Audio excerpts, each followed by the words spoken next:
엘리와 그 자녀들의 버림받은 모습을 보면서 우리 하나님께서 어떤 사람을 사용하시는지 우리 함께 말씀을 나누겠습니다.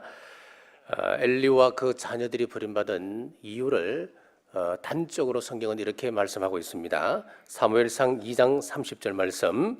그러므로 이스라엘 하나님 나 여호와가 말하노라. 내가 전에 내 집과 내 조상의 집이 내 앞에 영원히 행하리라 하였으니 이제 나 여호와가 말하노니 결단코 그렇게 하지 아니하리라. 나를 존중히 여기는 자를 내가 존중히 여기고 나를 멸시하는 자를 내가 경멸하리라. 자, 엘리와 그 자녀들이 어떻게 했다 하면 하나님을 경멸했다, 하나님을 멸시했다라고 기록하고 있습니다. 그럼 그들이 구체적으로 하나님을 어떻게 경멸했는지 살펴보겠습니다. 첫째, 예배를 소홀히 했습니다. 2장 17절 말씀입니다. 그 소년들의 죄가 여호와 앞에 심히 크면 그들이 여호와의 제사를 멸시함이었더라. 자, 여기서 엘리의 두 아들도 제사장입니다. 예배 인도자들입니다. 그런데 예배를 소홀히 했습니다. 특히 두 아들은 백성들이 갖고 온 재물을 중간에 가로채웠습니다. 하나님의 것을 가로채웠습니다. 구별하지 않았습니다. 재물은 맨 먼저 우리 하나님 앞에 들어지게 됩니다. 그런데 홈리와 비느하스는 아래 사람들을 시켜서 삼지창으로 고기를 찔러서 찔리는 대로 가져오게 했습니다. 이것은 하나님을 멸시하는 행위였습니다. 주지 않으면 뺏어갔다 그랬습니다. 자, 우리 자녀들에게 예배에 대해서 정확하게 가르쳐야 됩니다. 잘못 가르치면 집안이 어려움을 당합니다. 자녀들에게 11조 생활 철저하게 가르치십시오. 하나님을 어떠므로 모시는 생활, 일주일의 첫날을 철저하게 구별하는 생활, 철저하게 하나님의 것을 구별하는 훈련을 우리가 시키셔야 됩니다. 구별을 모르면은요, 아무리 좋은 것을 하나님 주셔도 그거 간수하지 못합니다. 하나님이 축복을 우리에게 허락해 주셔도 그것을 지속적으로 찾아서는 물려줄 수가 없습니다. 하나님의 축복을 붙잡을 수 있는 방법을 가르치지 아니하면은 지금 우리가 받아 누리고 있는 이 모든 축복이 무효화되어 버립니다. 한번 볼까요? 이스라엘 백성들이 여리고성을 점령할 때는 하나님의 방법으로 완전하게 멸망을 시켰습니다. 그런데 그 다음 성 아이성을 칠 때는 큰 손실이 있었습니다. 이유가 뭡니까? 첫 것은 하나님의 것이므로 여리고성에 어떤 것도 취하지 말라고 하나님은 말씀하셨습니다. 그런데 아간이 신할산 외투 한 벌과 은금을 숨겨두었습니다. 자기 것으로 취해버렸습니다. 하나님은 그 일 때문에 이스라엘 전체에 피해가 오게 했고 여호수아가 그 원인을 찾아서 결국은 그 일을 획득했던 이 아간이 죽임을 당하지 않습니까? 하나님의 것을 구별할 것 내가 가져버리면은 하나님은 나를 구별시켜버립니다. 구약 시대 때는 바로 죽었습니다. 신약 시대 때는 우리의 영이 죽습니다. 지금 나에게 예배 방해 요소가 없는지 한번 잘 살펴보셔야 됩니다. 어떤 일이 있어도 우리가 예배 방해하시면 안 돼요. 우리 하나님은 참 예배자를 찾으시고 축복하십니다. 기억하십시오. 예배의 태도가 하나님에 대한 태도입니다. 하나님을 사랑한다 말하면서도 예배에 대해서 소홀함이 있다면 그 사람은 모순입니다. 모순된 행동입니다. 그것 하나님 사랑하는 것 아닌 거예요. 그러므로 예배를 귀히 여김으로 하나님 사랑받는 우리 모두 되시길 주의 이름으로 축복합니다. 그리고 두 번째는 말씀을 무시했습니다. 사무엘 1장에 보면은 아이 사무엘이 엘리 앞에서 여호와를 섬길 때에는 여호와의 말씀이 희귀하여라고 했습니다. 이 말씀은 무슨 말씀이냐면 그들이 하나님의 말씀을 듣지 않았다는 거예요. 하나님의 말씀이 와도 그냥 간혹 가다가 어쩌다 한 번씩 오기도 했는 거예요. 그러니 엉뚱한 짓만 한 것 당연한 겁니다. 아이들 본성이 약한데 그 근본을 무시한 채 탑을 쌓은 무슨 소용이 있겠습니까? 한 교육학자가 공부를 잘 못하는 아이들을 모아서 공부를 시켜보았습니다. 그런데 그 가운데 보니까 왜 공부를 해야 되는지도 알고 있고 또 나름 열심히 공부하는 아이들이 있었다는 거예요. 그런데 성적은 오르지 않습니다. 그래서 그 원인을 잘 살펴서 연구해서 얻은 처방을 내리게 되었습니다. 한 아이가 있었습니다. 열심히 공부는 하는데 체력이 너무너무 약한 거예요. 그래서 이 학자가 공부를 시키지 아니하고 운동을 시키고 보약을 먹였더니만 이 아이 성적이 쑥쑥 오르기 시작하는 거예요. 어떤 아이는 집중력이 떨어집니다. 15분을 집중을 못합니다. 앉아있지를 못합니다. 그래서 마음의 안정을 시키고 집중 훈련을 시켰더니만 성적이 오르기 시작하는 겁니다. 어떤 아이는 봤더니 늘 책상에 앉아는 있습니다. 그런데 기초가 전혀 없는 거예요. 문제를 내면 문제를 이해를 못합니다. 국어가 안 되는 거예요. 그래서 이 아이에게 유치원에 다니는 아이들 동화책을 읽히고 그것을 정리해서 발표하게 꾸준하게 했더니만 이 아이들 성적이 오르기 시작하는 거예요. 무슨 일이냐면은 문제를 잘 파악해야 그 문제를 해결할 수 있다고 하는 거예요. 지금 우리들의 문제가 무엇입니까? 간혹 가다 보면 그렇게 말씀하는 분들이 있어요. 믿음이 생기지 않습니다. 어떻게 하면 믿음이 생깁니까? 또 구원의 확신이 없습니다. 또 알긴 알겠는데 실천이 안 됩니다. 자, 그렇게 말씀하는 분들이 참 많습니다. 우리 예수님께서 말씀하셨어요. 요한복음 14장 21절에 보니까 나의 계명을 지키는 자라야 나를 사랑하는 자니 나를 사랑하는 자는 내 아버지께 사랑을 받을 것이요 하나님의 사랑을 원한다면 어떻게 하라고요? 계명을 지켜라 그렇게 말씀하고 있어요. 말씀을 소중히 여기라 그랬습니다. 이것은 우리 약속이에요. 그래서 잘 한번 보면은요 믿음이 자라지 않는 이유가 있어요. 기도에 응답을 받지 못하는 이유가 있어요. 말씀을 실천하지 못하는 이유들이 다 있더라고요. 말씀을 가까이 하지 않아요. 내가 할 수 있는 것 다 팽개치고 그냥 막연히 앉아 있는 거예요. 그런데 오늘 분명히 우리 예수님께서 말씀하시기를 말씀을 소중히 여기라 그랬어요. 사랑하는 여러분, 말씀을 소중히 여기고 순종함으로 우리 하나님의 사랑 받으시길 간절히 바랍니다. 세 번째는 육신의 정욕을 따라서 우리의 성소를 더럽히면 안 됩니다. 오늘 엘리와 그 자녀들은 어떻게 했냐니까 성소에서 자신의 육신은 물론이거니와 하나님의 성소를 더럽혔습니다. 2장 22절입니다. 엘리가 매우 늙었더니 그의 아들들이 온 이스라엘에게 행한 모든 일과 회막문에서 수종드는 여인들과 동침하였음을 듣고 끔찍하지요. 육신의 정욕을 위해서 하나님의 성소를 더럽혔습니다. 시편 127편 4절에서 5절에 보니까 젊은 자의 자식은 장사의 수종의 화살 같으니 이것이 그의 화살통에 가득한 자는 복되도다. 자, 분명히 우리의 자녀는 복입니다. 그래서 하나님 성경에 보니까 우리 자녀를 기업이라 그랬습니다. 기업을 경영하는 사람들 보십시오. 최선을 다하여 기업을 경영하잖아요. 그것을 발전시키기 위해서 불철주야 잠도 자지 아니하고 얼마나 기업을 잘 열심히 가꿉니까? 그런데 성경은 비유적으로 이야기하기를 우리 자녀가 바로 기업이라 그럽니다. 그 아이 인간 만들려고 온갖 일을 다 하잖아요. 분명 우리 자녀는 축복입니다. 하지만 목표를 맞추지 못하는 화살은 9번 화살은 그것은 축복이 아니고 저질 수가 있습니다. 아무리 세상적으로 성공해도 하나님 뜻대로 자라지 않는 아이는 사회와 하나님 앞에서 저질 수 있다는 말이에요. 해로운 존재가 된다는 거예요. 화살이 활시위를 떠나버리면 다시 되돌아올 수 없듯이 우리 자녀들이 성장하여서 부모 품을 떠나버리면 그때는 늦습니다. 그때는 돌아올 수 없습니다. 때가 없다는 거예요. 그래서 교육은 참 중요합니다. 교육에는 두 가지 길이 있습니다. 세상 교육과 성경 교육이 있습니다. 이 세상 교육은 자연주의 교육이고, 자, 우리가 아는 대로 루소와 페스타돌리지와 존 두이 같은 사람이 대표적인 인물인데, 이 사람들은 성선설에 근거해서 자율과 자주와 민주주의 사상의 근본을 두고 있습니다. 어떻게 이야기합니까? 우리 마음은 선한 것이다. 아이들 마음은 백지처럼 하얗다, 깨끗하다. 그런데 그 이후에 교육이 잘못되어서 아이들이 타락해 간다, 그렇게 주장하는 거예요. 성선설의 근거를 두고 있습니다. 그래서 이 아이들이 본성 그대로 잘 자랄 수 있도록만 도와주면 된다는 거예요. 이게 세상 교육이에요. 자, 이 시대 대표적인 결과물로 나온 것이 뭐냐면은 서울시 교육인권조례입니다. 서울에서는 지금 이거 오래전에 벌써 시행되고 있습니다. 이 인권조례에 의해서 서울에서는 학교의 학생들이 임신에 자유하고, 임신을 해도 선생님들이 이제는 말을 못합니다. 성지향의 자유를 줍니다. 동성연애를 학교에서 허용을 해버렸습니다.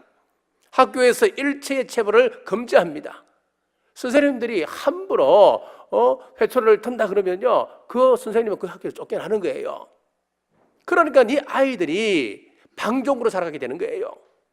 그런데 성경교육은 정반대입니다. 잠언 29장 15절에 보니까 채찍과 꾸지람이 지혜를 주거늘 임의로 행하게 버려둔 자식은 어미를 욕되게 하느니라. 채찍과 꾸지람이 지혜를 준다. 세상 교육과는 정반대입니다.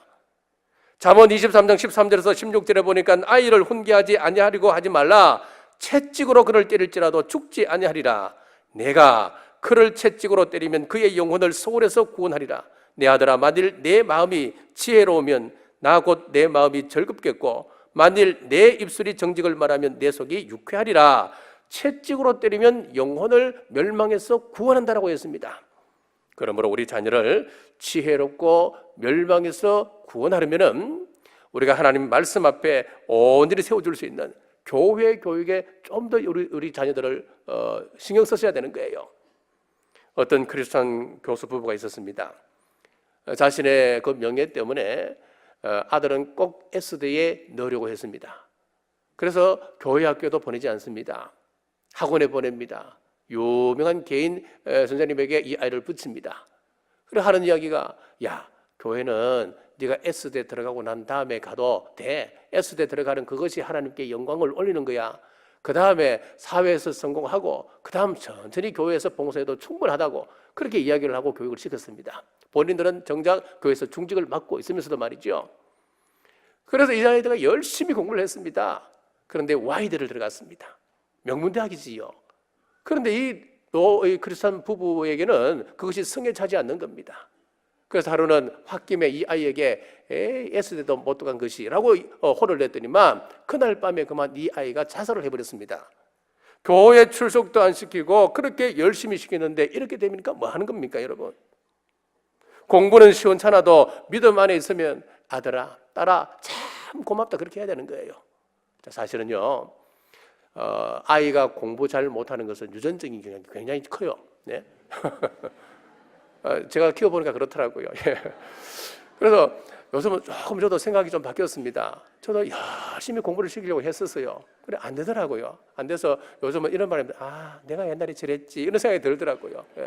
내 닮아서 그래요. 내 닮아서 그래요. 자, 교육하면은 유대인들의 쉐마 교육이 우리가 가장 먼저 이제 떠올리게 되잖아요. 그런데 그 교육의 핵심을 보면 이렇습니다. 신명기 6장 5절 말씀에 너는 마음을 다하고 뜻을 다하고 힘을 다하여 내 하나님 여호와를 사랑하라 이렇게 돼 있어요. 이게 쉐마입니다. 다른 것 없어요. 쉐마 교육 그러니까 뭐 그 안에 특별한 철학이 있고 뭐 복잡하고 뭔가 굉장한 원리가 있을 것이라고 생각을 하는데 딱 한마디로 이야기하면 하나님 사랑하라 이게 다예요, 여러분. 이게 쉐마 교육이에요. 그래서 다른 것 어떤 것보다도 하나님을 섬길 것을 뼛속 깊이 새기도록 가르치고 또 가르치고 보니까 이스라엘 유대인들이 지혜롭게 그리고 강하게 그 민족들이 성장하더라는 거예요. 사실 그 국가별로 그 IQ를 쭉 살펴보면요, 저 깜짝 놀랐습니다. 유대인들이 지혜 그러면 유대인들 그렇게 우리가 상징적으로 생각하잖아요. 유대인들 지혜로운 민족이지 그렇게 생각하는데요. 국가별 IQ를 쭉 보고 제가 깜짝 놀랐다니까요. 1등이 어딘 줄 아십니까? 당연히 유대인인 줄 알았는데 유대인들이 아니에요. 1등은요, 우리 대한민국이 IQ 평균이 얼마인 줄 아십니까? 106이에요. 그래서 세계 1등입니다. 세계에서 가장 머리가 뛰어난 민족이 우리 대한민국이에요. 하나님께서 이렇게 대한민국을 머리 좋게 만드신 것은 분명한 성적이 있을 거예요. 마지막 때 이 민족을 어떻게 쓰시는지, 이 머리 좋은 것을 하나님께서 어떻게 사용하실지 한번 기대를 해보세요. 1등이 대한민국이고요. 공교롭게도 이 아시아에 있는 나라들이 상위권에 다 있어요. 2등은 일본이고 IQ가 평균 105입니다. 3등은 대만이고 104입니다. 4등은 싱가포르 103입니다. 그리고 쭉 내려가다 그 다음부터 유럽에 있는 나라 가운데 독일, 이탈리아, 이렇게 쭉 네덜란드 나가다가 이스라엘의 평균 IQ가 얼마냐 하니까 유대인들은요 95밖에 안 돼요. 95밖에. 그래서 세계에서 26등입니다. 자, 그런데 어떻게 우리는 지혜 그러면 유대인이다 그렇게 생각하고 있을까요? 그것이 바로 쉐마 교육입니다. IQ는 높지 않지만 쉐마 교육을 받고 그것을 받은 사람들이 순종함으로 그것을 붙들어 나가고 이것을 또 자자손손 잘 전수시켜서 이것이 그 자손들이 그대로 지켜나가게끔 계속해서 교육을 시키고 전수할 때에 다른 민족은 감히 따라오지 못할 만큼 이스라엘 백성들이 복을 누리더라고 하는 이야기예요. 여러분, 그게 뭔 줄 아십니까? 오늘 본문의 30절 말씀이에요. 나를 존중히 여기는 자를 내가 존중히 여기고 나를 멸시하는 자를 내가 경멸하리라. 하나님 말씀하셨으면요, 시대를 불문하고 이것은 반드시 이루어질 말씀이에요. 하나님은 반드시 지키십니다. 우리가 이 말씀 앞에 우리가 확신을 가지고 나가셔야 되는 거예요. 하나님을 사랑했던 이스라엘 백성들이 어떤 복을 받는지 이런 말이 있습니다. 세계를 움직이는 것은 미국이고 미국을 움직이는 것은 유대인이다, 그런 말이 있어요. 이스라엘은 우리나라 경기도와 강원도를 합한 그런 면적밖에 되지 않습니다. 조그만 나라입니다.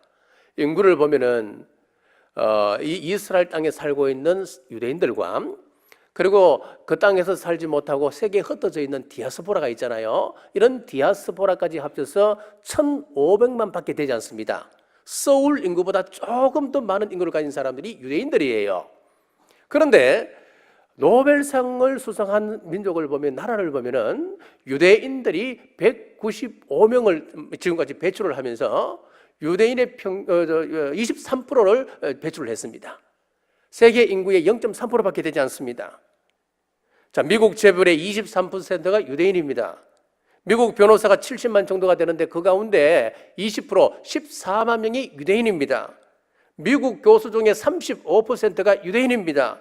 이 외에도 방송과 언론을 장악하고 있는 것이 유대인들이고, 맨해튼 빌딩의 주인 40%가 이 유대인이고, 미국 뉴욕의 의사 과반수가 유대인이라고 하는 거예요. 이런 이야기들은 오늘 몇 시간을 해도 다 할 수 없어요.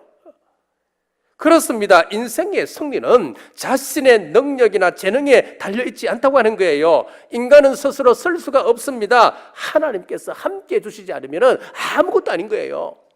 여러분들이 지금까지 하나님의 복을 누리고 이 자리까지 오셨습니까? 그렇다면 오늘 이 말씀을 꼭 명심하셔요. 하나님께서 함께해 주시지 않는다면, 우리가 하나님을 존귀 여기지 않는다면 지금까지 하나님께서 이 자리에 올려오셨다 하더라도 이것을 우리가 지속시킬 수 없고, 이것을 자자손손 하나님의 이 원리를 전수시켜주지 않는다면 자손들에 가서는 이것이 언제든지 무너질 수 있다고 하는 것을 우리가 꼭 명심하셔야 되는 거예요. 우리가 이것 아시면은 하나님께서 사용하는 사람, 지금 이 시대에 우리가 사용받으려면은 여러분들이 이 현실 속에, 지금 이 상황 속에서 이 말씀을 꼭 깊이 명심하셔야 되는 거예요.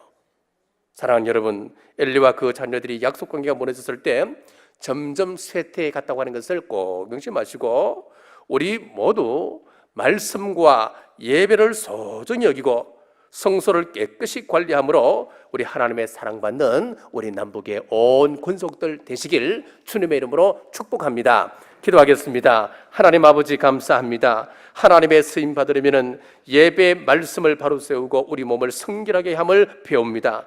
말씀에 순종하며 하나님을 존귀 여기는 우리 모두 되게 하여 주옵소서.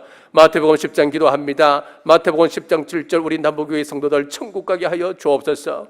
천국 가는 그날까지 건강을 지켜 주옵소서. 사랑하는 자여, 내 영혼이 잘된 같이 범사가 잘되고 강건할지어다.